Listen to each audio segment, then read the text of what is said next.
नमस्कार, मी दीपक राव तुमचे स्वागत करतो आजच्या शेअर मार्केट अपडेटमध्ये। आज मार्केटनं सुरुवात स्लाइटली निगेटिव्ह केलेली आणि थोडंसं वोलाटाईल ओपनिंगनंतरनं दुपारनंतरनं मात्र मार्केटमध्ये चांगली अप ट्रेंड पाहायला मिळाला। निफ्टी 24,800 नवीन माइलस्टोन टच करून बंद झाला। एवढा बँक निफ्टीसुद्धा 52,500च्या 52,600पर्यंत जाऊन बंद झाला। सुरुवातीला काही अर्धा 1% निफ्टी मायनस होता, अर्धा टक्क्याच्या आसपास बँक निफ्टी जवळपास 200 पॉईंटच्या आसपास मायनस होता। पण ओव्हरऑल दुपारनंतरनं मात्र मार्केटनं परत पुन्हा पॉझिटिव्ह मोमेंटम पकडला। सुरुवातीचा सेशन तेवढा फक्त आपल्याला वोलाटाईल अप अँड डाऊन स्विंगचा बघायला मिळाला, पण ओव्हरऑल मार्केटचा मोमेंटम आणि बायस पॉझिटिव्ह आहे। येणारी प्रत्येक छोटी डिप मार्केटला बाय करणारीच ठरते आणि हा ट्रेंड निश्चित कंटिन्यू राहील असं वाटतंय। उद्यासाठी ट्रेड करायचं झालं असेल तर निफ्टीसाठी थोडं ब्रॉड रेंज आहे आता, कारण मार्केट खूप वर गेले। सपोर्ट लेवल्स खूप पाठीमागे टाकलेत। जो आजचा लोअर लेवल आहे 24,500 तोच स्ट्रॉंग सपोर्ट आहे। अनलेस अँड अंटिल 24,500च्या वर आहे तोपर्यंत पॉसिबिलिटीज आहेत। निफ्टी जो आहे तो 25,000पर्यंत जाऊ शकतो। 25,000 एक sentimental target plus resistance zone आहे।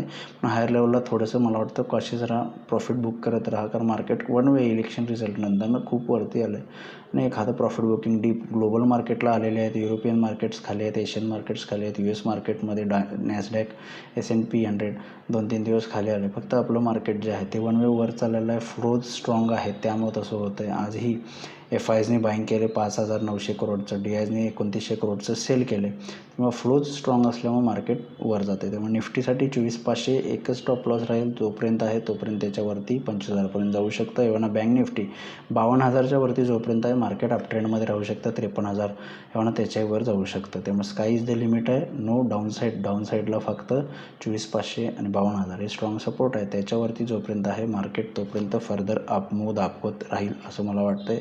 आज इन्फोसिसचे रिझल्ट्स आले, इन्फोसिसचे रिझल्टसुद्धा चांगले आले। जवळपास प्रॉफिट जो आहे तो 7% वाढलेला आहे, 7%ने, आणि गायडन्स आहे तो ग्रोथचा पुढचा तो फर्दर 3 ते 4% दिला। त्यामुळे मला वाटतं रिझल्ट्स चांगले आहेत। उद्या इन्फोसिसमध्ये पॉझिटिव्ह रिॲक्शन येऊ शकते। त्यामुळे ओव्हरऑल मार्केटमध्ये बाय ऑन डिप स्ट्रॅटर्जी ठेवून आपण काम करू शकता, पण हायर लेवलला थोडं रेजिस्टन्स आपणाला लवकर फेस होतील, कारण आजही मार्केट 24,600वरनं खाली आलेलं परत वर गेलं। 24,600 ब्रेक झाल्यामुळे आपल्याला शॉर्ट कवरिंग रॅली बघायला मिळाली। त्यामुळे ओव्हरऑल फारसं काही नाही इंडिसायझेस किंवा ॲडव्हान्स डिक्लाइन रेशोमध्ये। इंडिसायझेस इन्फोसिस TCSमुळे IT वाढलेत, बाकी अदर इंडिसायझेसमध्ये फारशी मूव नाही। FMCG आणि IT सेक्टरमध्ये चांगलं वर आलेलं आहे। ॲडव्हान्स डिक्लाइन रेशोमध्ये सुद्धा वाढणारे शेअर्स जे आहेत ते जास्त आहेत। त्यामुळे ओव्हरऑल मार्केटमध्ये फारशी काही चर्चा करण्यासारखं नाही आहे।